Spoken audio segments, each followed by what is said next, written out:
story told. We'll also be taking examples from what we had this week. The first group, even though Onyeka corrected that, but Israel began with the first person narration. The first person narration. So you can also have this manner of narration coming from the point of view, whereby we have one, the first person narration, and in this case, the story is told by the I narrator, who is a character in the story. So the story is told by an I narrator, who is also a character in the story. And when I tell a story, I went to the market, or let me tell a story of what happened this morning.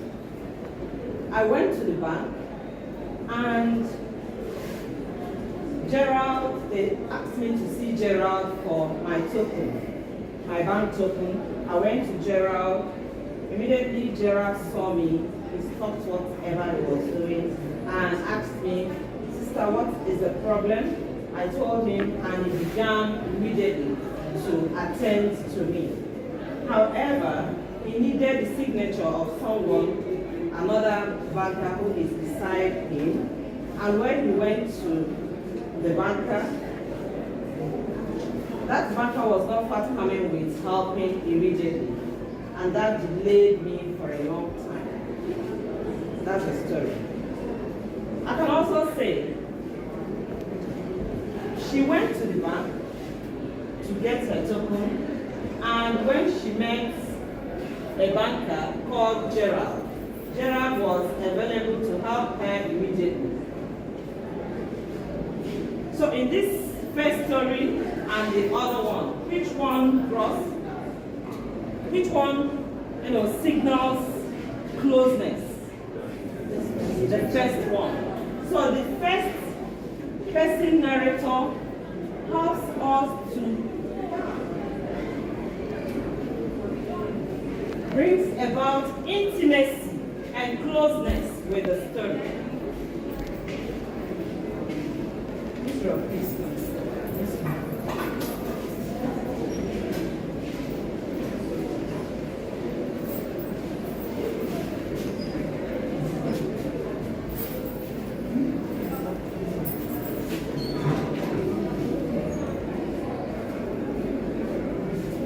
All right.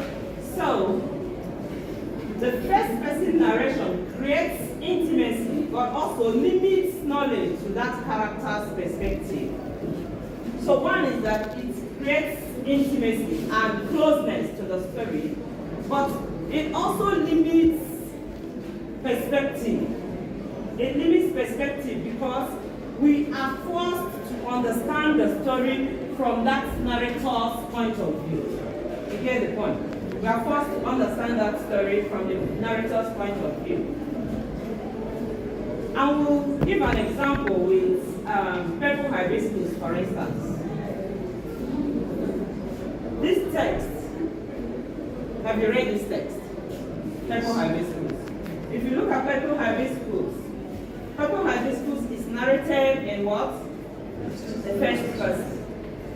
It makes you feel for Kambili more than you would have done if Kambili was being narrated about. So that is one thing there. We experience the oppressive world of her father, Eugene, through her fearful, observant, and initial naive eyes. We are limited to what she sees, hears, and feels. So somehow we are caged within the world of Kambili because we must see everything from her perspective. I think so of this one. All right. Okay. Then the second narrating point of view is the third person narration. The third person narration. And this story is told by an external voice. External to the event. External to the event.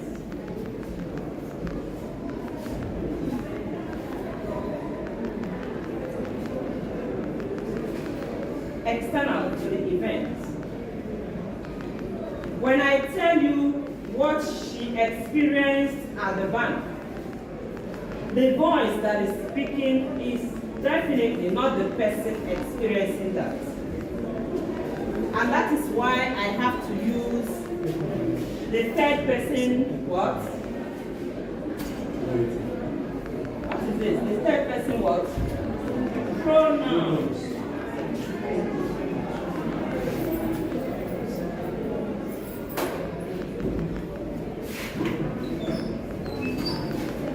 Okay.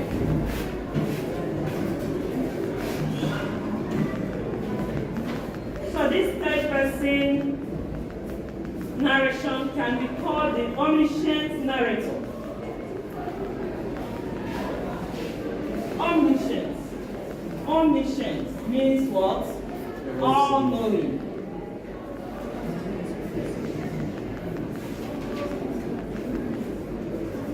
All-knowing.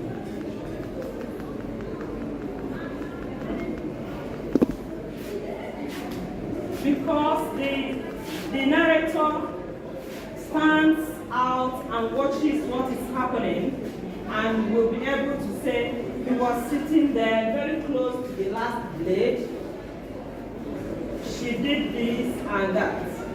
So the omniscient narrator knows everything, the thoughts, feelings and past of all characters.